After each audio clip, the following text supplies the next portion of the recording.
एक पंडित जी को नदी में तर्पण करते देख एक फकीर अपनी बाल्टी से पानी गिराकर जाप करने लगा, मेरी प्यासी गाय को पानी मिले, मेरी प्यासी गाय को पानी मिले।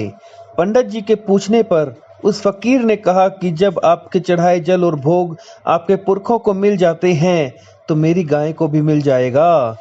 यह मनगढ़ंत कहानी सुनाकर मेरा इंजीनियर मित्र जोर जोर से हंसने लगा और मुझसे बोला, यह सब पाखंड है। मैंने कुछ नहीं कहा, बस मेज पर रखे कैलकुलेटर को उठाकर एक नंबर डायल किया और अपने कान से लगा लिया। बात न हो सकी तो उस इंजीनियर साहब से शिकायत करी। वो इंजीनियर साहब मेरी बात से भड़क गए। क्या मजाक है, कैलकुलेटर में मोबाइल का फंक्शन भला कैसे काम करेगा? वही तो मैं भी कह रहा हूँ। स्थूल शरीर छोड़ चुके लोगों के लिए बनी व्यवस्था जीवित प्राणियों पर कैसे काम करेगी? इस पर इंजीनियर साहब थोड़े से सकुचा गए। यह सब पाखंड है, अगर ये सच है तो इसे सिद्ध करके दिखाओ। ये बताओ, न्यूक्लियर पर न्यूट्रॉन की बम्बार्डिंग करने से क्या ऊर्जा निकलती है? It's called atomic energy. मैंने उन्हें एक चौक और पेपर वेट देकर कहा, अब आपके हाथ में बहुत सारे न्यूक्लियर्स भी हैं और न्यूट्रॉन्स भी। अब आप इसमें से एनर्जी निकाल कर दिखाइए। साहब समझ गए।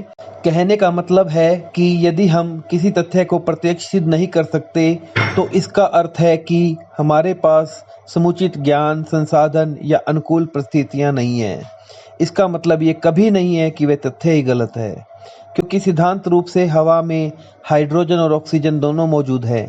फिर हवा से पानी क्यों नहीं बना लेते? अब आप हवा से पानी नहीं बना रहे तो इसका मतलब ये थोड़ी ना घोषित कर दोगे कि हवा में हाइड्रोजन और ऑक्सीजन है ही नहीं। हमारे द्वारा श्रद्धा से किए गए सभी कर्म, दान आदि आध्यात्मिक ऊर्जा के रूप में हमारे पितरों तक अवश्य पहुंचते हैं। इसलिए व्यर्थ के कुतर्कों में फंसकर अपने धर्म संस्कार के प्रति कुंठा न पालें। और हाँ, जहां तक रह गई वैज्ञानिकता की बात, तो क्या आपने कभी किसी दिन पीपल और बरगद के पौधे के बीज बोकर लगाए हैं या किसी को ऐसा करते हुए देखा है? क्या पीपल या बरगद के बीज मिलते हैं? जवाब है नहीं।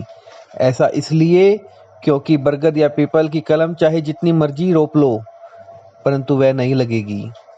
इसका कारण यह है कि प्रकृति ने इन दोनों उपयोगी वृक्षों को लगाने के लिए अलग व्यवस्था कर रखी है।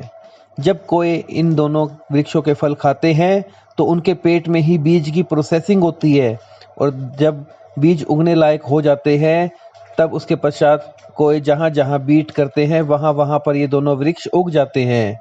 और किसी को बताने की आवश्यकता नहीं है कि पीपल जगत का एकमात्र ऐसा वृक्ष है जो राउंड द क्लॉक ऑक्सीजन देता है, और वही बरगद के औषधीय गुण अपरंपार है। साथ ही मादा कौआ भादों के महीने में अंडा देती है और नवजात बच्चा पैदा होता है, तो कौए की इस नई पीढ़ी को पौष्टिक और भरपूर आहार मिलना जरूरी है।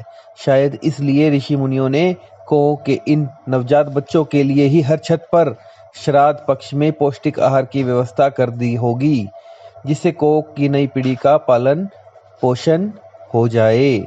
इसलिए श्राद्ध का तर्पण करना न सिर्फ हमारी आस्था का विषय है, बल्कि यह प्रकृति के रक्षण के लिए नितांत आवश्यक है। साथ ही अब आप पीपल के पेड़ को देखोगे तो अपने पूर्वज तो याद आएंगे ही, क्योंकि उन्होंने श्राद्ध पक्ष का प्रावधान दिया था। इसलिए यह दोनों उपयोगी पेड़ हमें दिख रहे हैं। अतः सनातन धर्म और उसकी परंपराओं पे उंगली उठाने वालों से इतना ही कहना है कि जब दुनिया में तुम्हारे कथित विद्वानों का नामो निशान नहीं था, उस समय भी हमारे ऋषि मुनियों को मालूम था कि धरती गोल है, हमारे सौर मंडल में 9 ग्रह हैं। साथ ही यह भी पता था कि किस बीमारी का इलाज क्या है, कौन सी चीज खाने लायक है, कौन सी नहीं। आज बदलते परिवेश में धीरे धीरे सनातन संस्कृति पुनः जीवित हो रही है। सनातन धर्म की जय।